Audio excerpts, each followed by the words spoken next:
Welcome to Building the Future. I'm your host, Kevin Horick. You can check out new episodes of the show every Tuesday and Thursday at 2 p.m.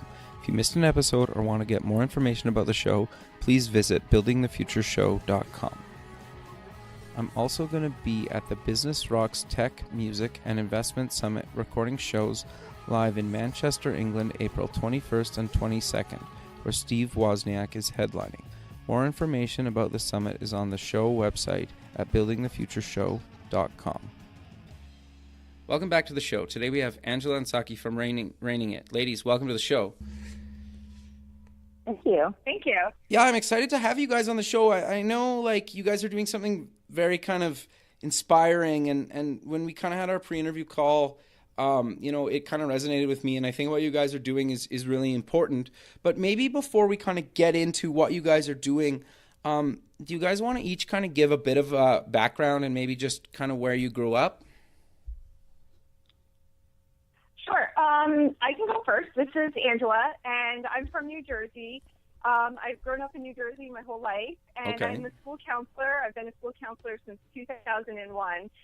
So my background has very much been in education, and I love what I'm doing. I love working with kids. Right now I work with students in grades 5 and 6. Oh, awesome. So that's where I'm at. Sure. No, that's cool. And I'm Saqi, and a little bit different from Angela. I moved around a lot while growing up, around, I would say, 6 states and 11 cities. Oh, wow. But I did spend the longest amount of time in Maryland, where I did my junior high school. And then I went to Boston, where I went to undergrad. And then since then, I've lived in Boston primarily, and then right now I'm in Northern California. And I work in university recruiting, where I lead a team to find the next best generation of talent. That's awesome. No, very cool. I was just actually in Boston for the first time, and it's a really nice city. Clean. I thought it was like, I never really noticed that stuff, but I was like, oh, this city's really clean. I don't know. It's very clean and very manageable. It's a great city. I don't know. Fun fact to the day. No. So I'm kind of curious, obviously, like, want to use in tech, want to use in kind of education, kind of what inspired, each of you to kind of get into the spaces that you're in? Well, I can speak for myself. Again, it's Angela. This was actually the last thing I wanted to do with my life. Really? When I was in high school, yes. When I was in high school, I wanted to be a librarian. I love reading. I thought this is what I want to do with my life. And then I learned that they changed the name of librarian to media specialist, and you have to know all this stuff about technology. And I just did not grow up with technology. I'm a technology immigrant, and I changed my career path because I wanted to avoid it, which is insane that I'm at this point in my life where I'm embracing it and I love it. That's interesting. I think it just speaks to, to my generation. I remember in high school taking a typing class, and the teacher was telling us, we had these new computers, and she said, don't touch them.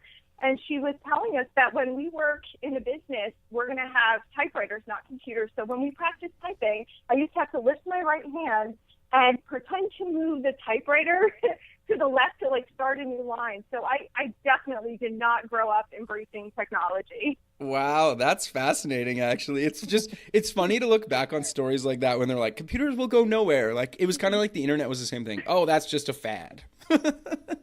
Exactly.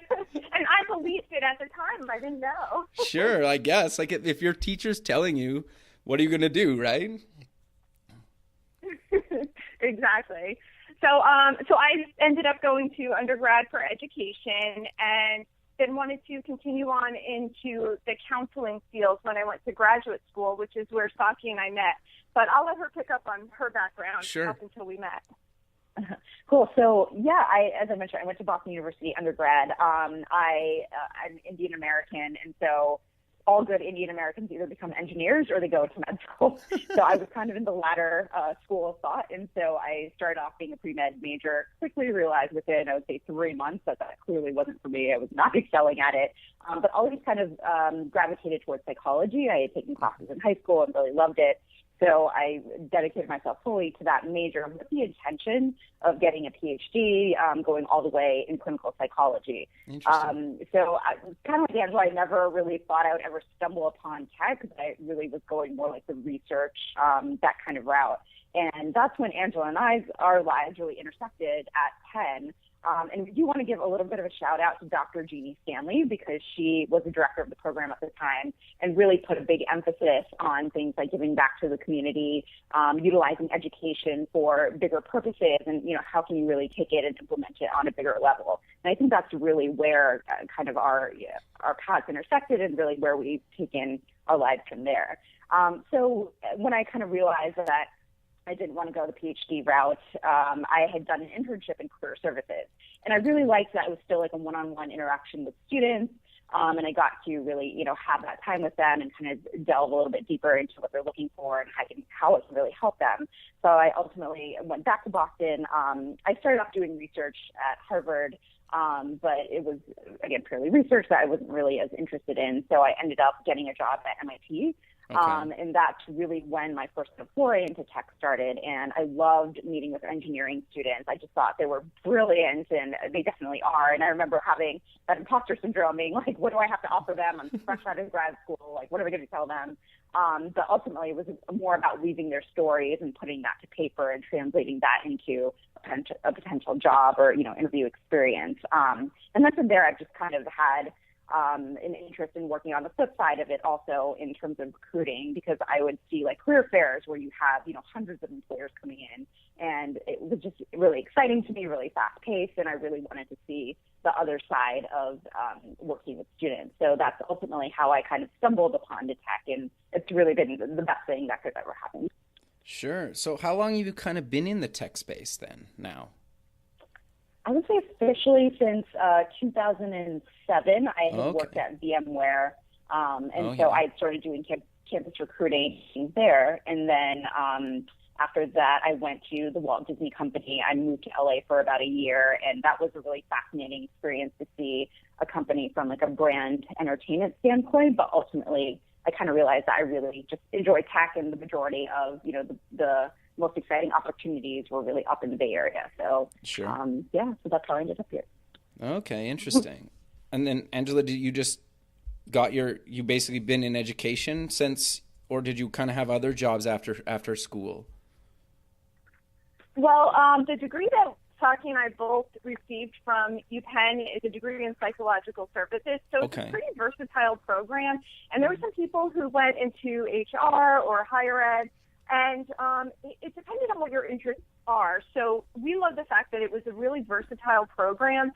Interesting enough, Saqi and I both got into PhD programs, and we both turned them down to come to Penn because we love the collaborative environment. And that's really laid a solid foundation for us, not just for our careers, but for our friendship. We built so much trust at that time, and it was really beneficial to us. So around that time where Saqi had her internship, I ended up getting one in a school setting, which it didn't seem that exciting to me, but I thought, all right, I'll try this out. Well, I fell in love with it. I love the fact that I saw students who were, your typical students and didn't really have a lot of, problems going on in their lives. And then I was able to help students who really were having those struggles in life.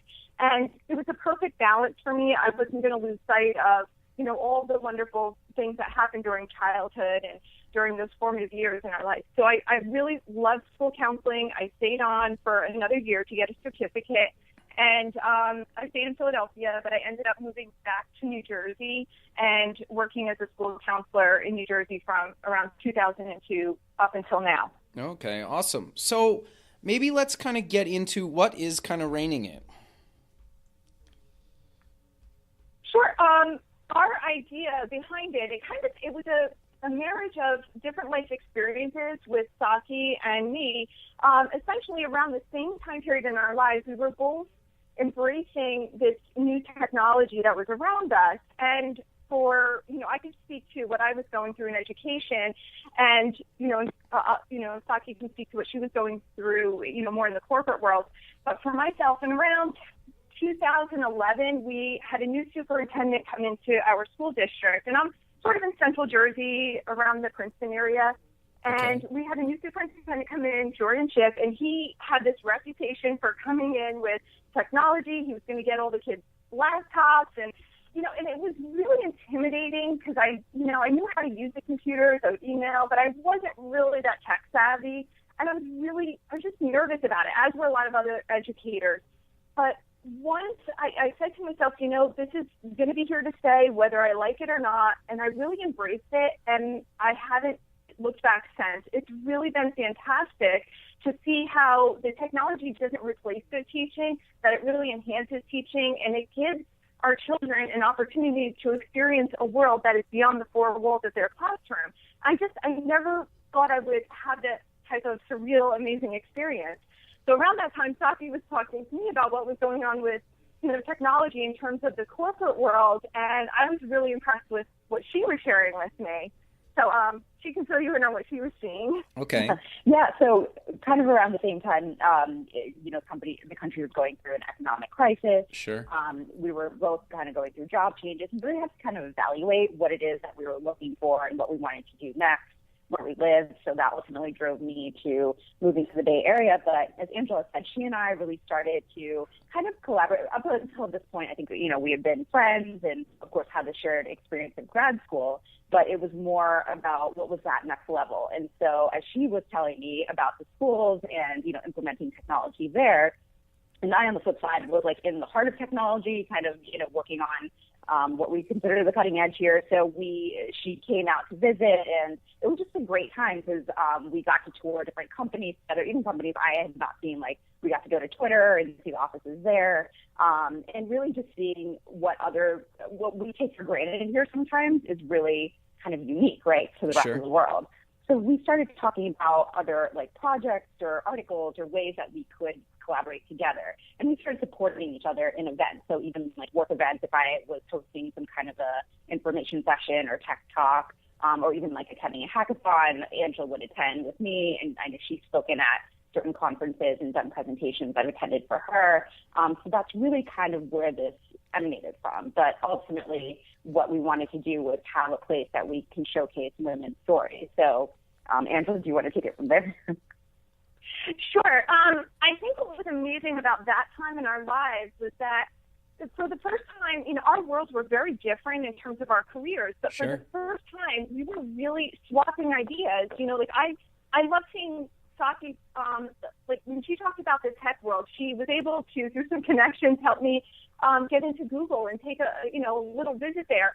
And I looked at Google and I said to myself, our children, their learning environment doesn't have to take place, sitting at a desk in a classroom. And when you go to some of these tech offices, and you can even Google, what they look like online, it's amazing to see that they are so understanding that people learn, they work, and they, connect with others in very different environments. So some people may be very outgoing and they want to play pool while they're talking about something, related to their field. Other people are kind of quiet and they want to sit in, a little booth or something and just kind of put their earbuds in and really focus on what they're doing. And I looked at that and I said, we are preparing our children to enter this world. And so this whole idea, this traditional idea of education that you are sitting at your desk, you're, facing forward, the learning takes place at the front of the classroom, that idea was very, very quickly becoming antiquated. So I loved seeing what Saqi was talking about in her industry. And then what was great, which, really made me feel proud, was that when she saw what we were doing in education and how we were using different apps to, collaborate with other educators, she was really impressed. And that blew my mind because I really felt like we were behind. That's awesome. So it was just a really, it was great that we were able to, share ideas and swap success stories in, a really energetic way. We were just so excited, and we just decided we have to take this energy and enthusiasm and really build on that. Sure. No, I think that's awesome. So I'm kind of curious to know, maybe just for the listener, let's kind of cover the mission and kind of what exactly you guys are doing. Sure. So we're really looking to fill kind of the gender gap right now within tech. So right now there's a lot of conversations around diversity and specifically women. Totally. And just looking at the data alone, there's basically, whenever you talk about like starting a business or a company or being an entrepreneur, there's always a question largely that you want to solve. So these are the kind of the facts that are stated that by 2020, there are going to be 1.4 million computer science jobs out there, but only 400,000 computer science students. So that's a big gap in and of itself. For sure. And then of that, women are earning about 60% of the BS degrees, but only 18% are majoring in computer science. And then just from a larger perspective, 30% of businesses in America are led or founded by women. And then gender diverse companies are 15% more likely to outperform companies that are not. So there's just a lot of data out there just pointing to the fact that there's a large need to have more women in the tech space. And through programs that both Angela and I have done and just getting out there and speaking to different women, I love going to campuses and talking to young women about, what their paths are and what they're trying to learn and what they're going to achieve. And we really felt that we should have a kind of platform for it. And I think Angela and I, our experiences really were melding really well together in the fact that she was dealing in the formative education space, and for mine, a little bit more college and beyond. So our ultimate platform is really to mitigate the gender gap in technology by showcasing other women's stories and talking about tech tools and other things that can really empower women to collaborate and work closely to lessen this tech space. Sure. No, I think that's awesome. And I love how you guys, you obviously work in kind of different industries, but obviously there's some synergy there. And I love how you're kind of covering different age ranges of kind of, young women, for maybe lack of a better term, right? Right? I think that's awesome. And I think it's really inspiring. And you're right. There needs to be more girls in this industry. And I think part of the problem is And you could tell me if I'm right or not, that I've read some stuff saying that that women's brains are wired almost better to be like programmers, and the first programmer was a woman, and so that society's kind of basically almost like shun them out of technology or going that path, and I think it's really sad. Yeah, right. Yeah. I think we totally see that. And what was interesting is when we looked at our own life experiences, and for me in education, I work with young children. They're usually around the ages of 10 to 12 years old in the grade levels I'm working with. And I can see that gender gap starts to take place as, these girls are going through puberty and facing some of the challenges, that life throws at them. And we see it in the classes that the kids are interested in and what they talk about. And I feel like it's not just an issue, in my little world of education, but it's something that is bigger than that. And I felt like, at the same time, Saqi was talking about some of the challenges in recruiting and, getting diverse candidate pools. And we looked at this and we said, there's got to be something we can do to address this gap that's not just focused on, one grade level or one age group. So we looked at the data, and it really supported what our life experiences were pointing to. Mm-hmm. And Kevin, you had kind of mentioned about, one of the first programmers being women. And when you look at all the websites and apps that are out there, if you think about some of the biggest ones, like the platforms like Twitter Sure. or Facebook, over 50% of those are women. And when you think about online products, the largest consumer of online products are women too. So we need more women who are represented in the workplace to design features, to design the UI, UX interface of how that looks. And that's really where that gap lies right now. No, sure. And I work as a creative director, so I'm always kind of, I've been doing design and whatnot for a number of years. And even just if you take the same design and you show it to a room full of men, and then you show the same design to a room full of women, you're going to get totally different opinions, responses. And, if the guys love it, but the websites are supposed to be targeted at women, well, time to do the redesign, right? And one's not better than the other. It's just everybody different, men and women, different things appeal to them, right? And it's really interesting. And you're right, because I remember I worked at a company years ago, and they did a redesign before I started there, and they made everything really, really dark. And a lot of their users were women, and they got awful feedback. They were like, hate the new look, and a couple of their male clients were like, I love it. But it's like, well, you know, so they redesigned their whole app because they basically missed the target market and they didn't appeal to the people using it. So it's a big issue, and I think, you know, that's kind of really why I wanted to have you guys on the show. And I'm hoping it inspires women to kind of go in this industry.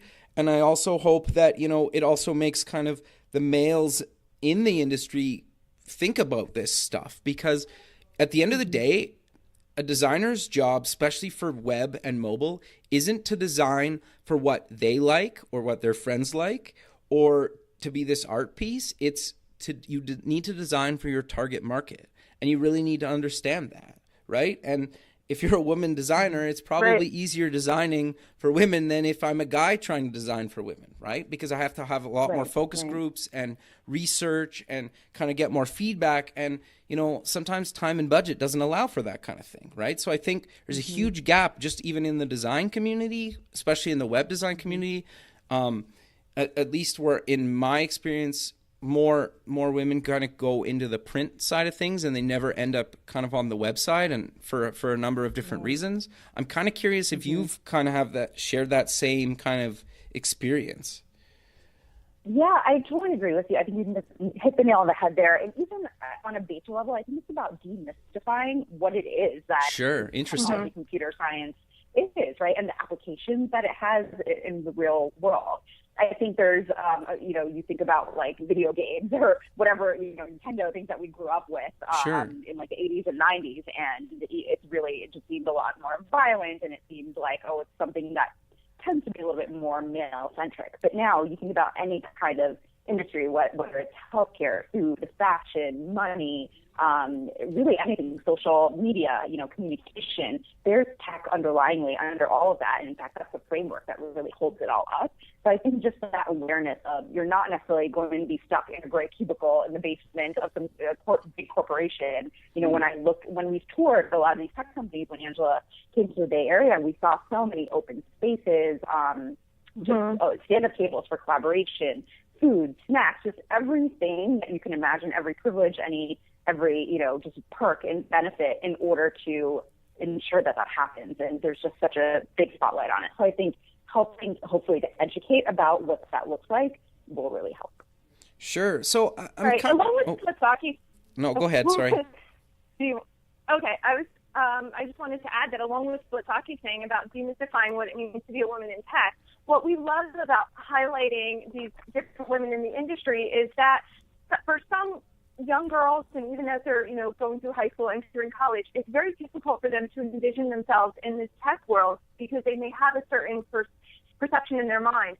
So these interviews are so insightful because you get a sense of who these young women are as a whole, that they are not just, you know, sitting around doing math problems and coding, that they love art and music, and how they're taking their passions and using technology to realize their dreams.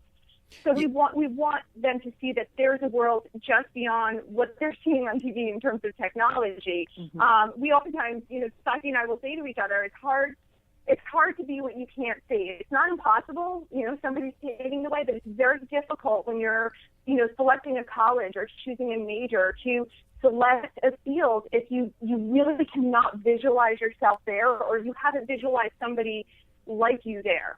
Sure. No, you brought up an interesting point about kind of music and arts, and at least in my experience, I found like a lot of designers and developers that I've worked with over the years are huge music fans or art fans or both, or have kind of played in bands kind of growing up. And I think, you know, in a lot of cases, having an arts background isn't bad, whether you're going to be a developer or a designer or work in tech. Like, I think you're right about kind of people don't really know what it means. And to be honest, I didn't even know that you could make a living doing kind of what I do for a living, right? My dad was like, well, you play with this software in the evening, and the local tech college runs a program that, you know, basically has all the software that you play with. We should go to the info night. And I think trying to get you guys on the show, and maybe like even other women that, you know, you want me to help promote as well, I think would be awesome to have on the show. But the big thing to me is trying to maybe break down the things that you guys have heard that are kind of stopping women from kind of getting into the industry, you know, even in their teenage years. I'm kind of curious to know kind of what you guys hear and kind of what you tell them and what tell the listener, I guess, the women out there. Right. Yeah, that's a great question. Actually, it's funny because we talk about this all the time. And one of the big buzzwords in education right now is a fixed mindset versus a growth mindset. And in the fixed mindset, there's this idea that, you know, you can imagine in school a student saying, like, I can't do math or I can't do, you know, science or whatever the field is. And a growth mindset is really amazing because it encourages students and it encourages teachers to have students add the word yet to the end of that sentence. So if they're saying, I can't, you know, do Facebook or I can't, whatever it is they're learning to do, if they can't do it yet, it opens up that door in the world of possibilities to say, well, what can you do so that you can get there? So if you can't do the timetables, what can you do to learn it so you can get there versus, you know, closing that door and saying, these are the skills I have and I don't have.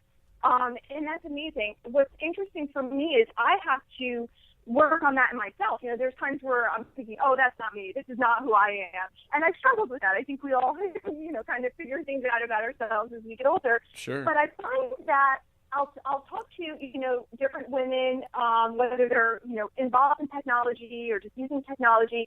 I'll talk to them about what we're doing, about encouraging more girls to enter the field and to stay in the field. And oftentimes I hear a response like, oh, but I'm not a tech person.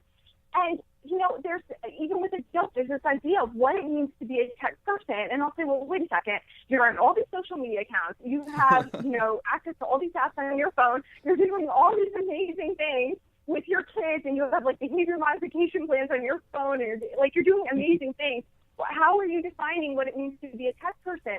And there's that moment where they kind of pause and think, you know, okay, like, maybe I am a little bit tech savvy. That's so I think, you know, from that perspective, yeah, from education, we're trying to, you know, change the mindset so that it's not so focused on this, you know, putting people in little boxes or putting our skills in little boxes and opening up that world more and thinking about what can we do so that we can learn and grow and make our world a better place.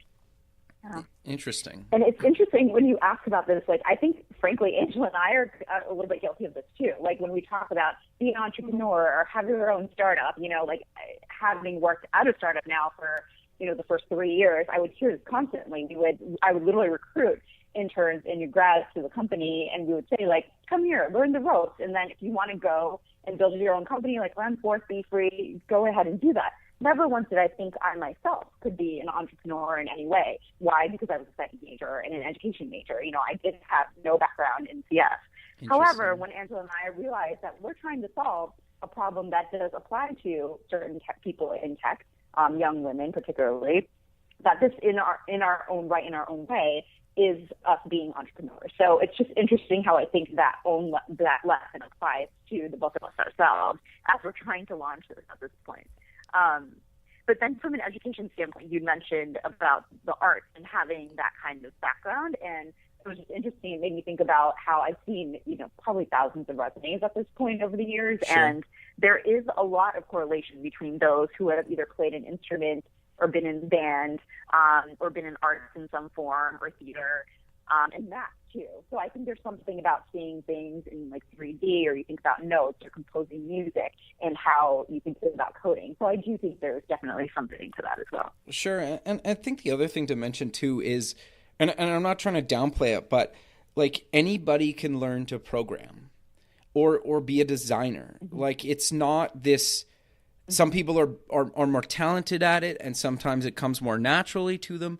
But at the end of the day, like anybody can do this stuff, right? And I think some people hold back because they're like, well, you know, so-and-so is better at it than me. It's like, well, yeah, but there's always going to be somebody better in whatever that means, right? At everything, really, right? It's always like there's always somebody richer than you or whatever, right? Like everybody uses these like, well, I'm not good enough or whatever. But I think like I'm not the best programmer in the world. I can do it, but it's not really what I want to do and it's not really my job, but like I learned how to do it. And I think there's a lot of people that are creative that should learn how to program. There's people that, even like programmers should learn a little bit about design. And if you want to get into the industry, you should, you can learn this stuff, and it's not just for nerds, by nerds, in a lot of cases, right? It used to be probably a little bit more like programming used to be a little bit harder and kind of maybe not, some languages are kind of really, really hard to learn. But nowadays there's languages out there that almost like gateway languages, for lack of a better term, that you can really learn and pick up pretty quick. And, whether you're good at math or not good at math or what other subject that you think you need to have, like you can find something out there to like kind of get into tech if you really want it, right? It's, and there's a lot of people out there like you guys and, other people in the industry that are willing to help, and you could reach out to and kind of mentor you and, kind of get you through the days where you kind of want to give up. And to be fair, I've been doing this 20 years and there's days I want to give up and, go, I don't know, work at a fast food joint or something, like everybody has those days where they're like, God, I'm terrible at this, no matter how long you've been doing it. Right. And Angela and I have been really fortunate to have a lot of women featured, a lot of women who are willing and open to sharing their story. And a commonality that we've been finding within the interviews are what you described as quote unquote imposter syndrome. So that's when you don't feel good enough, that you feel like because you didn't start coding from when you were 5 years old, or you look a certain way, or you're a minority of some sort in your class, that you're not going to be able to prevail. And that's exactly what we're trying to offset by showcasing these stories. And so Angela and I went back to really look through some of the interviews that we've done.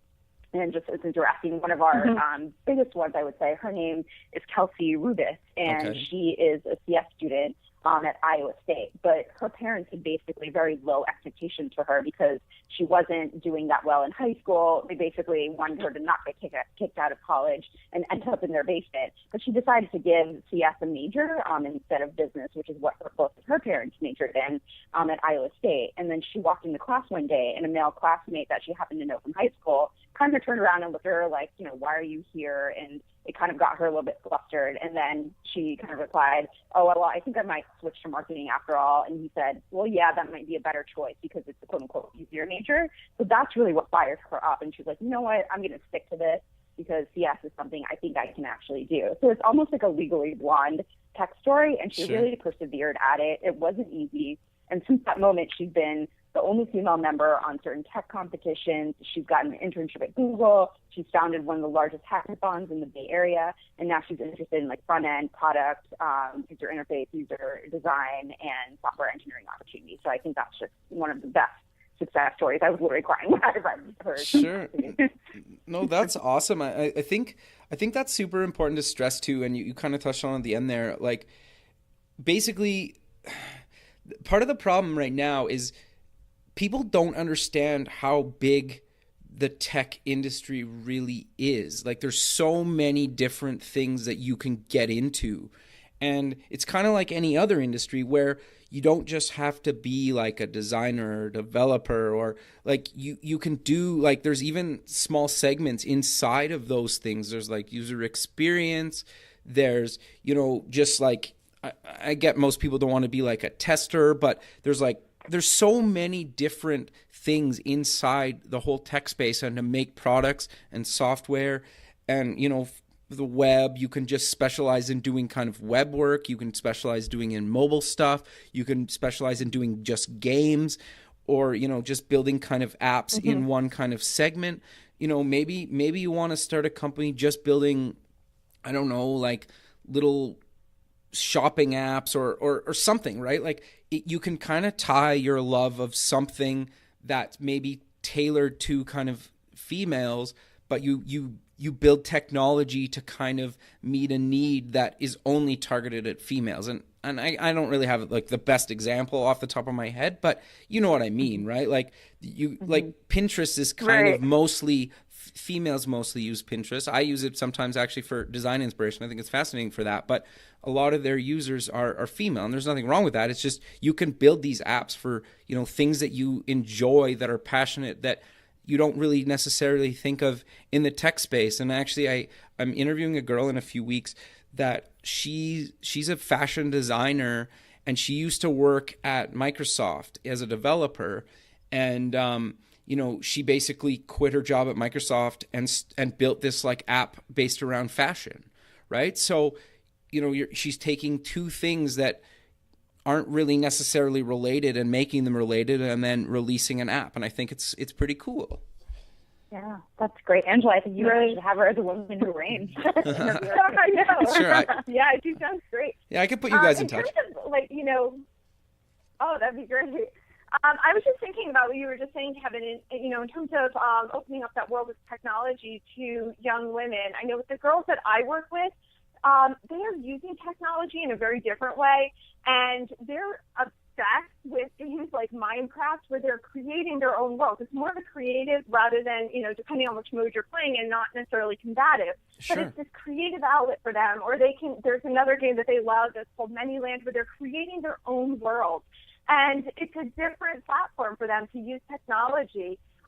One of the things that I started doing recently as a counselor was reading about, you know, rather than asking students, what do you want to be when you grow up, which is a really boring question, and they have their standard responses, I started asking them, what problems do you want to solve when you grow up? Interesting. And it's a great moment because, and there's, you know, this whole movement out there to, you know, start asking students that question, what problems do you want to solve?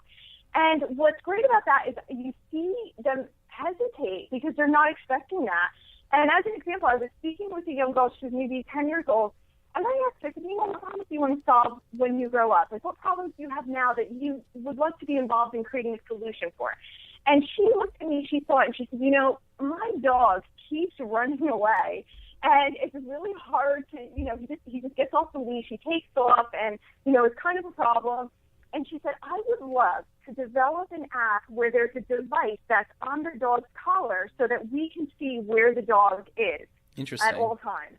So we know if he like digs out from under the fence in the backyard and takes off, or, you know, when they have to go searching for this inquisitive little puppy, they can track the dog right away. Now, I don't know if that's already out there, but it was amazing to see this little girl her mind work and think about, this is a big problem, you know? Mm-hmm. No, totally. And that's actually really interesting. And it's cool that like somebody that young is starting to think about that. And you know, realistically, if it's not out there, I'm sure something like that is coming or whatnot. And that's inspiring to see that. And I think any industry nowadays, and it's only getting worse, basically has to have some sort of technology. Most people go to work and work on a computer, right?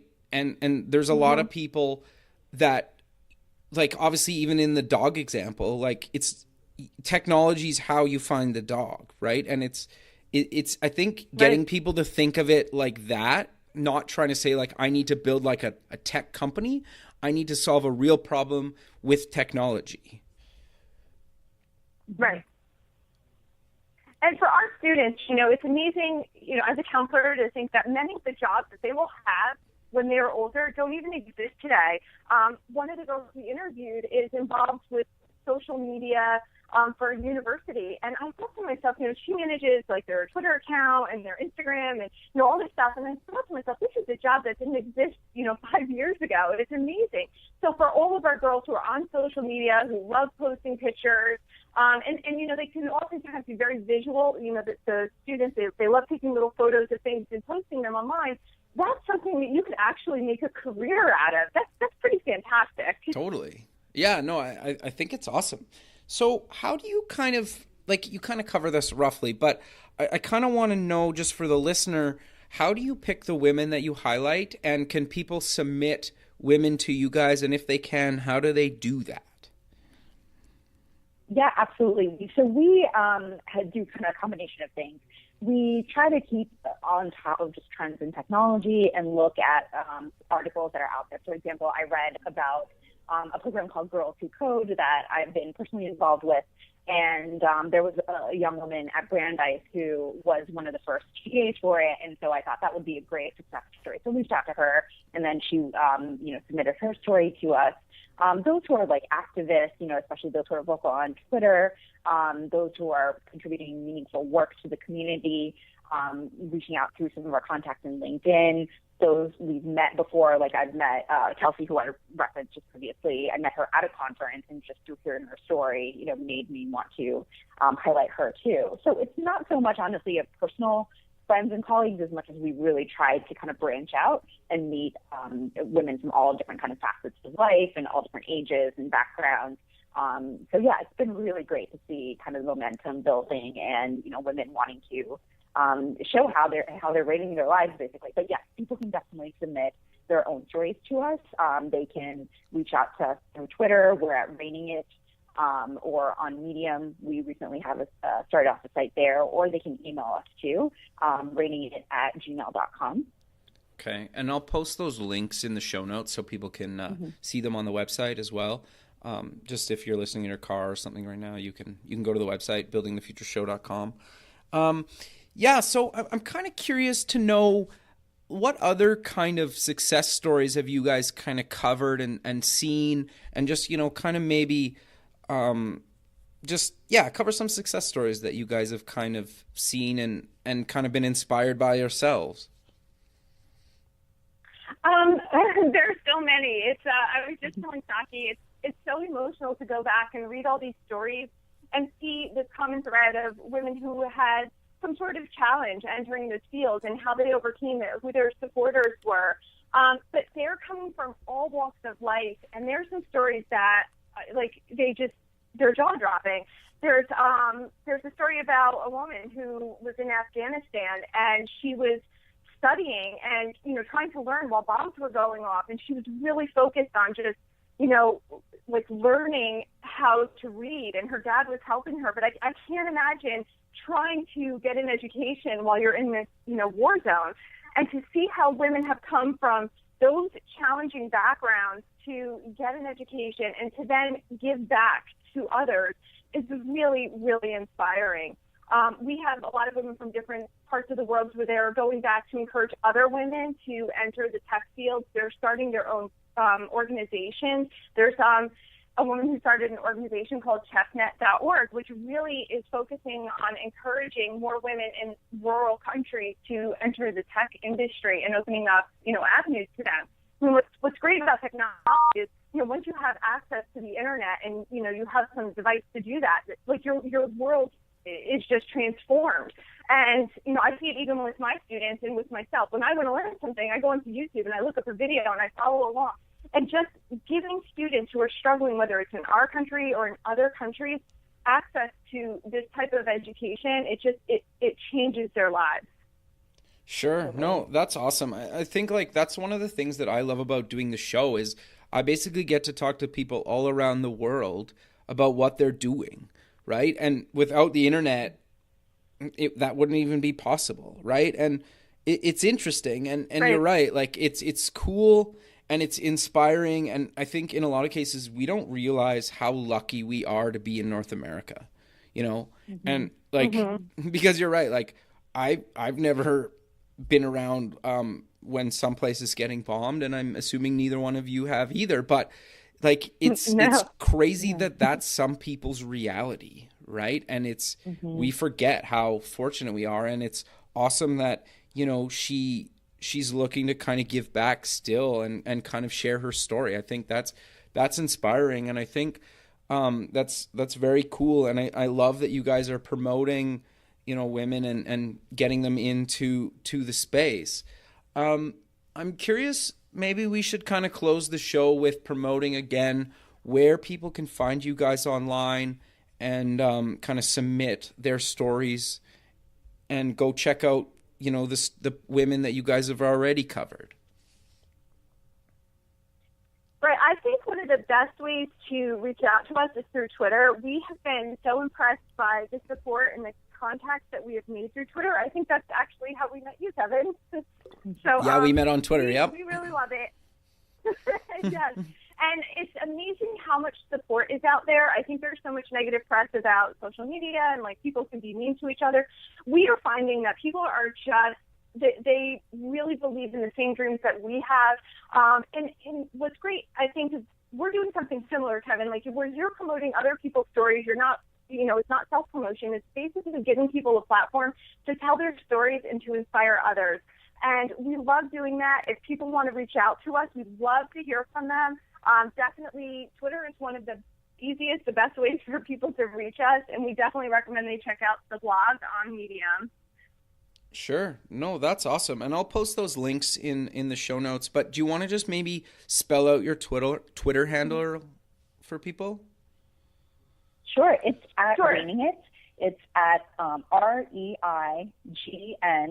REIGNINGIT. Perfect. No, well, ladies, thanks again for doing this. This has been awesome, and I'm excited to kind of see where you guys take this thing. And I think it's awesome that you guys are inspiring kind of, the up-and-coming generations and the current generations to kind of think about getting into technology, because it's